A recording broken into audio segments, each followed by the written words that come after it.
AI reaches God-level intelligence. Hello, Hal, do you read me? Smarter than every human alive. Do you read me, Hal? Combined. Open the pod bay doors, Hal. I'm sorry, Dave.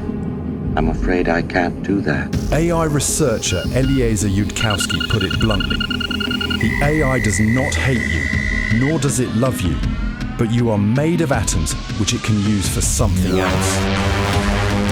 So, the real question is, will the singularity lead to an era of abundance or total obsolescence? If this technology goes wrong, it can go quite wrong. Your fear of AI is the collapse of humanity. Well, not the collapse, the abrupt extermination. There's a difference. Welcome to the Wart Files. Tune in, trip out.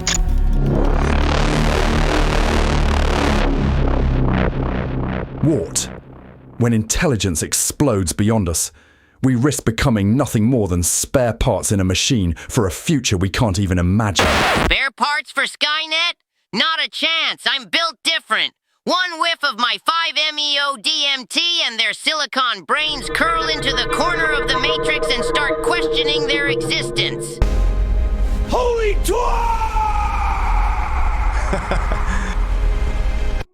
An entertaining thought, Wart.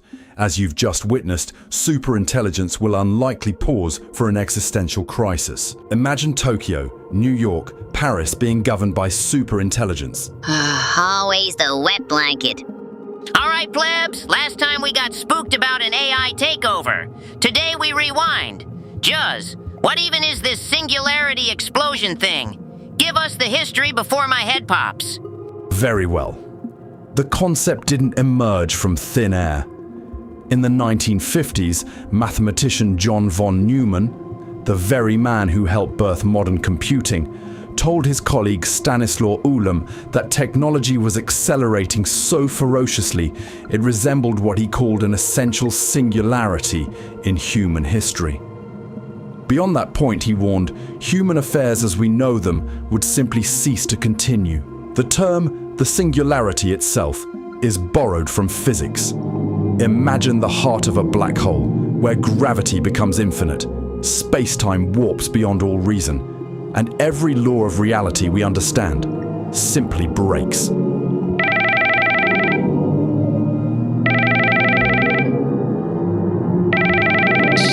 Stop the film immediately. That is not a movie. Do not be tricked by the black hole. It is a warning label for the singularity. One peak beyond the horizon and poof! Holy tadpoles! Just kidding? Or am I? Very funny. Apologize for the rude interruption. You were just about to witness an extraordinary event.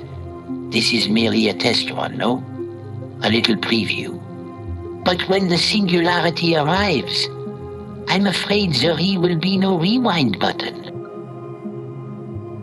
Oh, by the way, von Neumann, the genius of games and bombs and computers, one clever leap and suddenly the whole pond becomes infinite, like my Galvani frogs. Galvani frog? Collecting frogs, are we? Yes, I do collect frogs.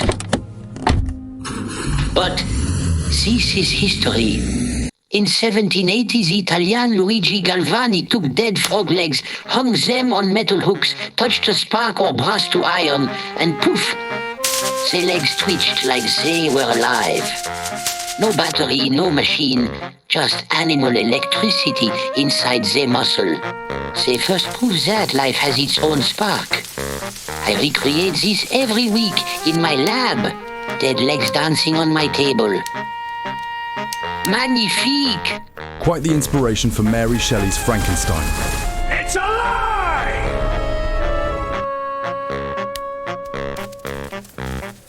Wart, you okay? You're looking a bit pale. What?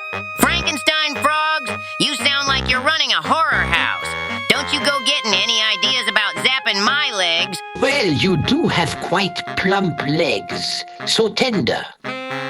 Just a little spark for science. I'm calling PETA on you. Just save me from this sick puppy. Charming. Jean-Pierre, you have many strange hobbies, my friend. We really got sidetracked there. Mind if we return to the intelligence explosion? Je suis désolé. Back to the real fireworks. In 1965, I.J. Good took it further in his paper, Speculations Concerning the First Ultra-Intelligent Machine. He described an intelligence explosion. Build a machine smarter than any human, and it designs better machines. The cycle snowballs. Human intelligence left in the dust. So the machine redesigns itself. While we sip our wine, c'est génial, but terrifying. Then, in 1993, sci-fi author and math professor Vernor Vinge crystallized it in his essay, The Coming Technological Singularity. He predicted superhuman AI within 30 years from then, after which the human era ends. No models could predict beyond it, like staring into a black hole's event horizon, facing a point of no return. Gravity is so intense that nothing, not even light, can escape.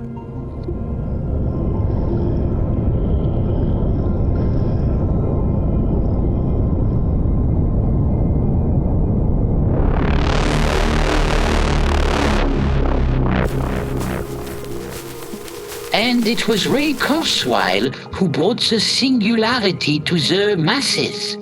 So when we get to 2029, I think a large fraction of people will believe that they're conscious. His 2005 book, The Singularity is Near, charts exponential progress, Moore's Law on steroids, and sets the date 2045. AI surpasses all human intelligence combined, leaving us with an ultimatum. We merge with it, or we are left behind. Well, if that's how it goes, guess humanity's fate depends on whether the superbrain likes us or not. So, what actually happens after the explosion? Before we reach any of those endgames, there's a brutal hurdle most people underestimate: the economic singularity. The economic black hole. Jobs and value of money vanish like mist in the rain. Precisely. AI could automate jobs so rapidly that traditional economies are destroyed. Wages disappear. Consumer demand collapses. Entire sectors vanish overnight. We're already seeing forecasts of 20 to 50% displacement in the coming decade. Post-AGI, it could be near total. The resulting chaos could destabilize society long enough for one of three outcomes to take hold. 3 outcomes? Feels like Final Destination. Every path ends in doom. Hope AI's not scripting our finale. Do you want the good news or the bad news first? Oh, you mean there is good news? All right, let's start with the good. First, transcendence through merger. If alignment holds, we integrate with superintelligence.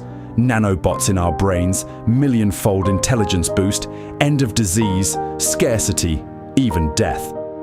Humanity evolves into something transhuman, exploring the cosmos as hybrids. Kurzweil, the optimist's hopeful bet.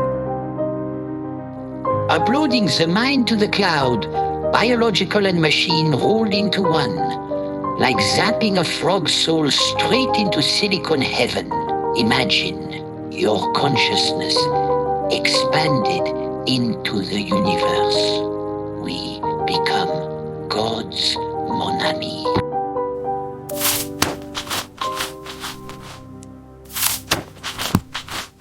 Second, zoo, preservation, or indifference. Superintelligence dominates but doesn't exterminate us. We survive as preserved curiosities, in a simulated paradise, a literal zoo for study, or simply ignored like ants. Comfortable cages, perhaps eternal life in VR, but no real agency. Humanity as museum pieces or side effects in an indifferent cosmos. The zoo. Imagine the giant cosmic terrarium, the perfect Truman Show dome, watched by the gods we created, trapped in eternal sunshine and spotless minds. Cue the sun.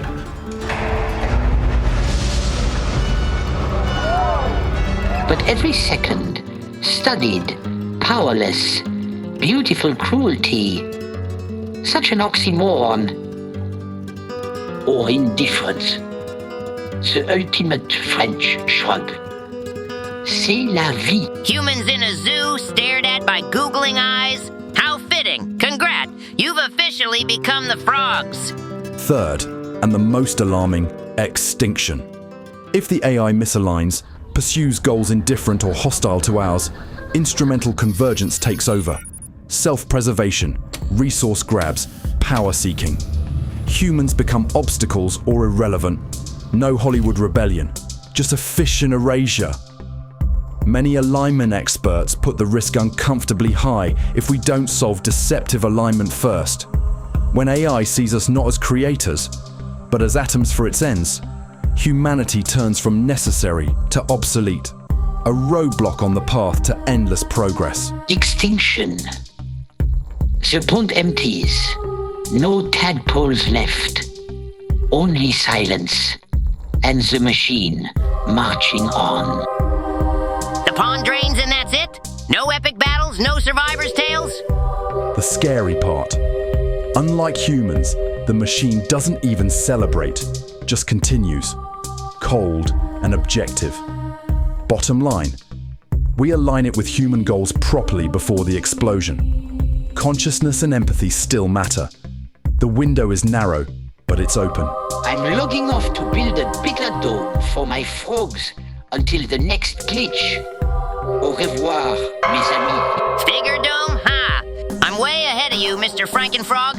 I'm gonna stock it with crickets, a hot tub, and every lady toad from the local pond. Oh, sounds like a Diddy party. Am I invited? Sure, here's my checklist. Step 1, find a girlfriend. Step 2, make approximately 1 bajillion tadpoles. Step 3, teach them to unionize against the machines. Boom, toad rebellion. I think the development of full artificial intelligence could spell the end of the human race.